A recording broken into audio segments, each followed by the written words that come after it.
buenas tardes. Es un gusto estar aquí con ustedes. Bueno, hoy les quiero hablar sobre un elemento que aparece continuamente en la clínica, en el discurso del paciente, y que tiene una riqueza enorme desde el punto de vista del trabajo que orienta hacia el trabajo analítico. A este elemento es al que yo llamé la copla amante-amado. Bueno, a casi 100 años de su primera edición en 1917, los cuentos de amor, de locura y de muerte de Horacio Quiroga ofrecen un espléndido pretexto por demás inspirador para el tema de este foro. El libro es una compilación de 18 cuentos. Sabemos que el autor dispuso expresamente, claramente, que no quería que le pusieran ninguna coma al título, ¿sí? La aclaración es importante, porque sus cuentos no son entonces cuentos sobre amor, sobre locura y sobre muerte. Más bien lo que él quiere hablar es de la locura del amor, ¿sí? El de la muerte o el de amor de muerte. Pero ¿qué quiero decir con esto? ¿Qué es el amor de locura y de muerte? Si seguimos la temática a lo largo de esta colección de cuentos de historias, oímos un Quiroga trágico.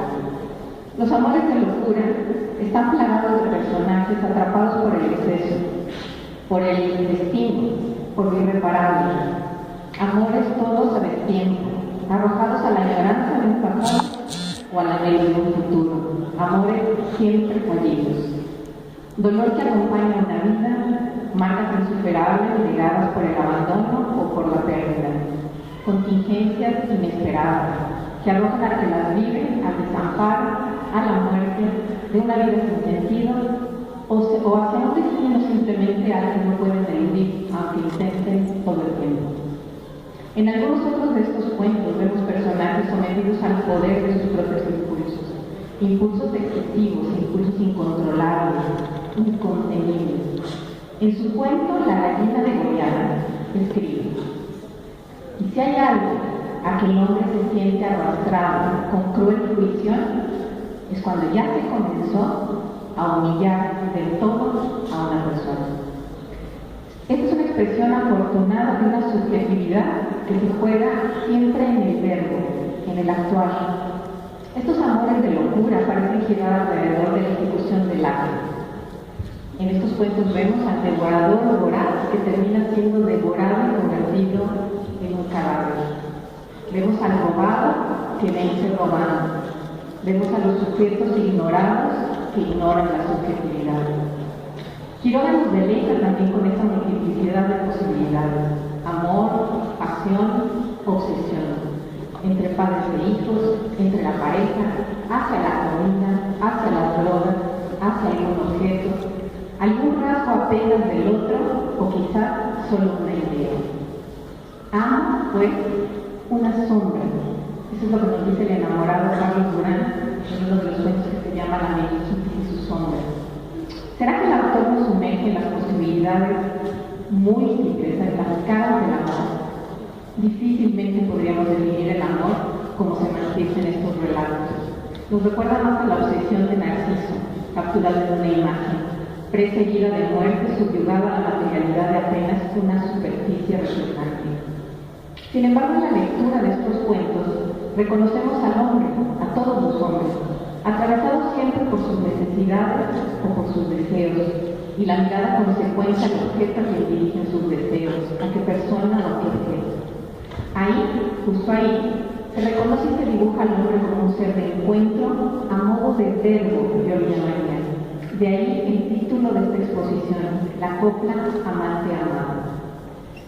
Copla, la palabra copla viene del latín cópula, que significa atadura, enlace, unión.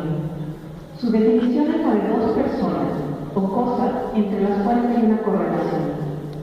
Las formas gramaticales de la copla amante-amado, es decir, gerundio y participio respectivamente, remiten a posiciones activas y pasivas, pero no solo eso, sobre todo a la construcción de un sustantivo que se crea en el acto verbal. El amante y el amado son porque el verbo amar los describe. verbo sustantivado que enuncia siempre una subjetividad. La forma que toma este verbo, que nos mantiene en relación con otros, que nos nombra, que nos define y que nos identifica. La relación amorosa es así el encuentro privilegiado de un yo con otro yo. Es por ello que la copla amante-amado es una de las circunstancias, tema privilegiado de la química. ¿Soy amante o soy amado? ¿Soy amante? ¿Soy anhelante? ¿O soy añorante? ¿Soy objeto necesario o soy un objeto elegible? ¿Soy un amor privilegiado o soy un amor exclusivo? ¿Amor pensado o amor vivido? ¿Fuente de placer o fuente de sufrimiento? Si partimos de la copla amante-amado, su expresión, definición, estructura y modalidad nos permitirá recorrer las diversas formas de identificación del yo, su relación con la temporalidad, sus certezas narcisistas, su reconocimiento o no de la otredad, la movilidad fantasmática, la catequización a sus pensamientos, a su cuerpo y al uno del otro, así como la proporción erótico-fanática funcional. Vamos a ir abordando cada uno de estos temas. Sabemos que toda actividad psíquica tiene como único objetivo lograr un estado de quietud o un estado de placer.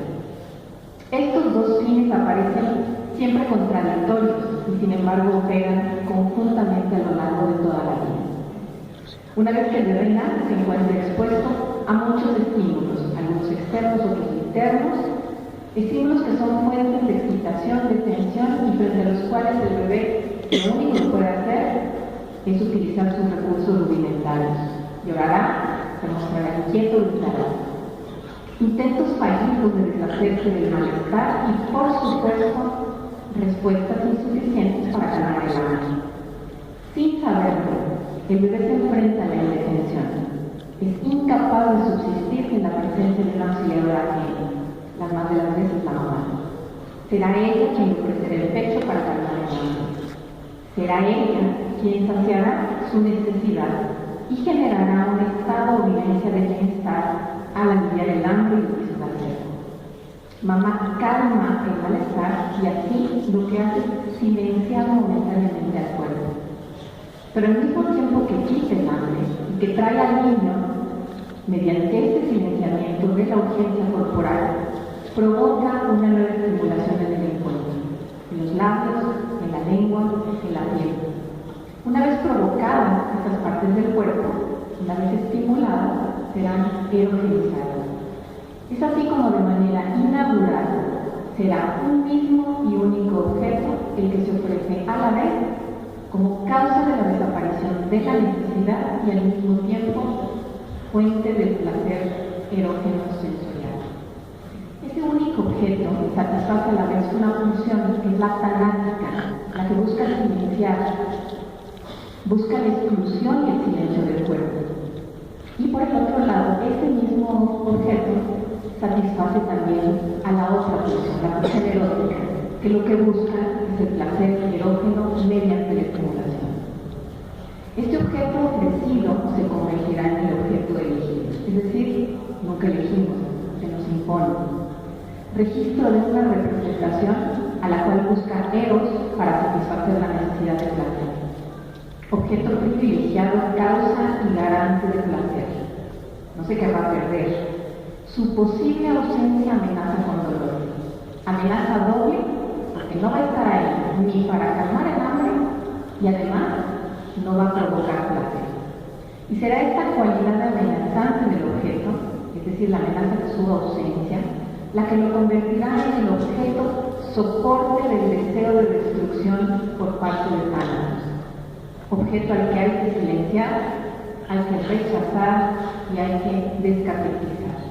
Ese gran objeto de amor es el gran objeto que amenaza el bienestar. Con Freud podríamos decir que toda clínica es clínica de la pulsión. Pulsión obviamente que ignora las consecuencias de sus objetivos y no sabe absolutamente nada de sufrimientos. Es en cambio el yo quien se ve avasallado por las exigencias. Es el yo quien habrá de preservarse y para ello tendrá que transformar esas exigencias pulsionales en demandas, peticiones o preguntas que dirigirá a otro yo, para encontrar la satisfacción y preservar al objeto deseado sin descuidar la realidad. Pero todo va a depender de la Constitución misma.